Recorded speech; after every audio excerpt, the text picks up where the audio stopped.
So, I introduce the next speakers, I'll be thinking of some questions for them. I'm very interested in the tribal perspective on trust responsibilities, whether the U.S. public trust doctrine resonates for them. And I'm not going to take any more of your time, but I want to now introduce our next speakers, who are themselves scientists and who have not often been heard in conferences of this sort. So without further ado, our first speaker is Peter David, whom I count as a good friend, but he's also a long-term and staunch supporter of wolf and wildlife conservation. He works for the Great Lakes Indian Fish and Wildlife Commission as a wildlife biologist.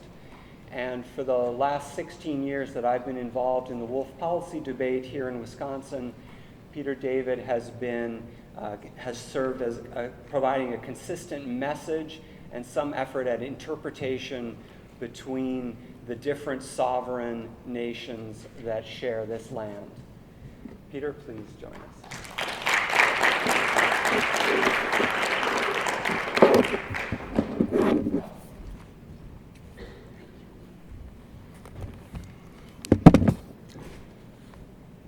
Bonjour, good morning. First of all, thanks to all of the conference organizers and supporters for putting this whole thing together. You know, I'm very honored to have the chance to speak here and very frightened to have to follow Darren and Adrian here. Actually, I'm excited. Finally, a wolf and wildlife conference that gives a voice to those people who have not been heard. In a wolf debate that has been dominated by white, middle-aged males, you finally get to hear from, well, sorry about that. You might be wondering you might be thinking maybe this is a good time to sneak out to the casino. It might be, but for those of you who don't know me, perhaps a quick recap of the course that brought me here might be helpful. So I am, as you may have guessed, not a tribal member. I'm a person of Polish-German descent who a few decades ago was working on a couple of degrees in wildlife ecology from that little college about 40 miles east of here. Back then, wildlife ecology, both in the classroom and the job market, was primarily focused on game management, and certainly game management from a sport hunting perspective. Then bright-eyed and bushy-chinned at the time, I graduated and immediately went to work for this new organization that represented a bunch of Ojibwe tribes who had the audacity to suggest that their ancestors had retained certain rights when they ceded lands in Wisconsin, Minnesota, and Michigan to the United States government. And in the 3 decades since then, I've been working on my second education. Before I go any further, I'd want to stress that these thoughts are just my own. They don't have the stamp of approval from tribal elders or even my supervisor. I also don't want to imply that there is a single tribal perspective by any means. They're just some of the perceptions that I have formed over the decades that I have been working with the Great Lakes Indian Fish and Wildlife Commission. One of the first ecological rules I learned in my first education was about the richness of edges. That diversity and species abundance is greatest where different habitats come together and blend into each other and each provide important things. In a very real way, that's where I have spent my professional career, on the edge of 2 different cultures. And for me personally, it has been an enriching experience. Several years ago, Glyph went through a strategic planning process to define our mission statement and our future direction, stepping those things down to specific goals and strategies. The common thread that weaved through that document was the general idea of trying to improve the world for the 7th generation yet to come by applying traditional knowledge and the Anishinaabe worldview. For example, the natural resources goal reads, consistent with Anishinaabe worldview, use the best science to manage, protect, and enhance ceded territory natural resources. One of the strategies underneath that goal is to promote recognition that Anishinaabe knowledge and worldview provides an important and much needed contribution to resource management, ecosystem protection, and respectful relationships. I hope I can do a little bit of that in the minutes left. First, because it's central to this conference, I want to touch on this concept of wolves as the public trust resource. Our tribe's off-reservation harvesting code includes this following language. It says, the legal title to and the custody and protection of all wild plants and wild animals within the ceded territory is vested in the tribe for the purpose of regulating members' use, disposition, and conservation thereof. That language, I think, certainly melds with the public trust doctrine. And I think that if the non-tribal community actually applied the public trust doctrine to wolves in a very real way, which I don't think they're doing now, Wisconsin wolves would certainly be better off than they currently are. But I also think it's important to note that I think the tribes would say that it doesn't fully capture the deeper nature of the tribe's relationship with plants and animals, including wolves. The Ojibwe's creation story reflects a deeper relationship with the other orders of creation. In that story, original man is only brought down to earth after all the other orders of creation have been put in place. Man had to be last because he was dependent and still is for his own survival on the other orders of creation. Within that worldview, it's arrogant to suggest that people own title to the other plants and animals in creation. Rather than us holding the non-human realm in trust, frankly, we're held in the trust of the other orders. I would argue that that relationship really was the basis for what I'd say was the original North American model of conservation, the one that existed here for a long time before Europeans ever arrived. A quick aside on this, I think this perspective also makes us rethink the language we commonly use. States have wolf, quote-unquote, management plans. And even some tribes have used this term. But as the tribes are recapturing their own narratives in this, I think we're seeing different language emerge that tries to capture the idea that one doesn't really manage one's brother. We're seeing wolf protection plans, wolf stewardship plans, and maybe after this conference we're going to see wolf coexistence plans, because that's really what we're talking about. And I think that that concept of coexistence goes back to a very old idea, and that is of the treaty with Mayengan. This old knowledge recognizes that the Ojibwe's original treaties weren't with the English or the French or the United States governments, but they were with the species themselves. These were the original treaties. And as in all treaties, both parties had responsibilities to fulfill. Among the tribe's responsibility was the need to view the wolf as a brother, to treat them with respect and to think of their best interests, to be appreciative and to be humble in accepting the benefits that wolves provide. And wolves had responsibilities as well. Keep the deer herd healthy, help maintain the populations of important medicinal plants. Equally important, Mayengan needed to teach the Ojibwe how to live in the right way on this landscape, how to hunt, how to have stamina, how to work cooperatively, how to raise your families in extended family groups. I think this is important. For folks of my upbringing, it's difficult to be humble enough to be receptive to the idea of Mayengan as educators. When we bring animals into the classroom, they tend to be dead and splayed out on a dissection tray, not up in the front leading the class. We might be interested in learning about animals, but we rarely think about learning from them.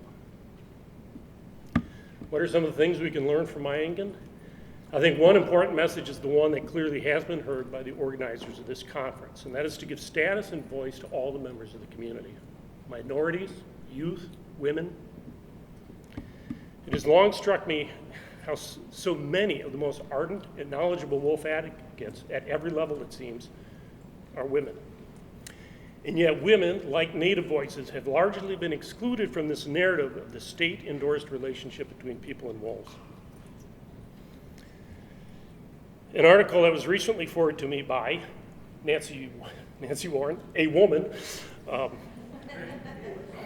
included some interesting reminders from Doug Smith and Rick McIntyre, both famous for their role in the Yellowstone restoration on the nature of the pack. Both of those researchers suggested that we tend to hold misguided perceptions of dominance within the pack. We often consider the alpha male to be the ultimate ruler, but this doesn't really seem to reflect the biological reality. At the very least, they said there seem to be two hierarchies at work, a male and a female. And while each of those might focus on particular aspects of pack life, Doug Smith suggested that it is the alpha females that do most of the decision making. where to travel, when to hunt, when to rest, and that it is her personality that really has the greatest influence on the pack. Those observations make me think about the matriarchal nature of many Native American societies. And they make me wonder if these observations by Doug and Rick are really maybe a relearning of something that wolves taught Native Americans a long time ago. It also makes me wonder how different the state-sanctioned relationship again with wolves might be if women or minorities were given equal weight with that of the white male hunting community. That same article touched on some of our misperceptions on the trait of effective male leaders in the pack. And here again, I think wolves have a lot to teach us if we're willing to pay attention. It turns out that the strongest male leaders might defend that pack very fiercely from rivals, but they don't rule within the pack through aggressive control. Some of Rick's descriptions of good alpha traits: quiet confidence, self-assurance, knowing what's best for the pack, leading by example. He noted that they have a calming effect on the pack. Imagine inserting some of those qualities in the current wolf management debate, which is, forever more polarized, it seems, by the rhetoric that comes from both extremes. Who's going to have a calming effect in this, and who's going to lead by example? Incidentally, I dressed in blue because it's supposed to be very calming, but I think giving these things out was a great example of leadership. Another lesson that I think we need to learn, and learn quickly from Mayan, has to do with the health of the pack. The pack is obviously the building block that determines the health of the community and the health of the population. Wolves know that a wolf is not a wolf. Each wolf has unique and important responsibilities within the pack, and those roles differ by animal, and they're not interchangeable. This isn't news to anybody, and yet we really fail to embrace that understanding on a meaningful level. We remain mired in a management perspective that measures health of wolf populations by this single criteria of number. I live in a small northern Wisconsin town, a fairly normal town in terms of demographics. About average family size, pretty normal age distribution, fairly normal mortality rates. Would it be the same town if it was a retirement village made up entirely of elderly people? What if all the young adults had left to seek their fortune someplace else, and all that was left were the old and the young? Would we still consider it healthy if it was if we knew that area could support 3 times as many people, in fact, once did?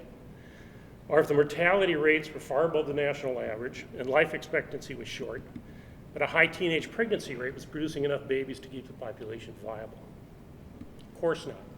But when it comes to wolves, all of those scenarios seem to be equally acceptable. Wisconsin likes to say that, or many people in Wisconsin like to say that their goal is for a healthy and viable population of wolves. And then they define that as 350. It doesn't matter if it's made up of 60 packs of 5 animals each and 10% loners, or 100 packs of 2 or 3 animals and 20% loners in a population that's living under intense persecution. I think that saying your goal is a healthy wolf population and defining it as 350 is sort of like saying you want your children to gain a higher education and then defining that as completing middle school. 350 may be viable, at least in connection with other populations, but it's not healthy, and we shouldn't pretend that it is. And too often we slip into this idea of thinking that a population is recovered when it meets this minimal definition that's used in the Endangered Species Act. Being off life support is not synonymous with recovery to the tribes, and wolves will not be considered recovered until they reach their natural level on the landscape. Furthermore, I think when we focus on numbers, we lose focus on what a healthy population actually looks like. It's good to count wolves, but we also need to look at the health of the wolf community and the ecological community as a whole. We should set goals for average pack sizes. We should establish density goals that allow wolves to yield the ecological services that only they can provide. And we should be concerned when the data suggests that a high percentage of 3-year-old and older females are failing to produce pups. We should be looking into that. So to recap, I think the tribes can bring an important and often overlooked perspective to wolf stewardship. I think we need to broaden, as this conference is doing, the discussion on wolves to a much bigger community, and that we need and can learn much more from wolves to move forward in this debate. Big witch.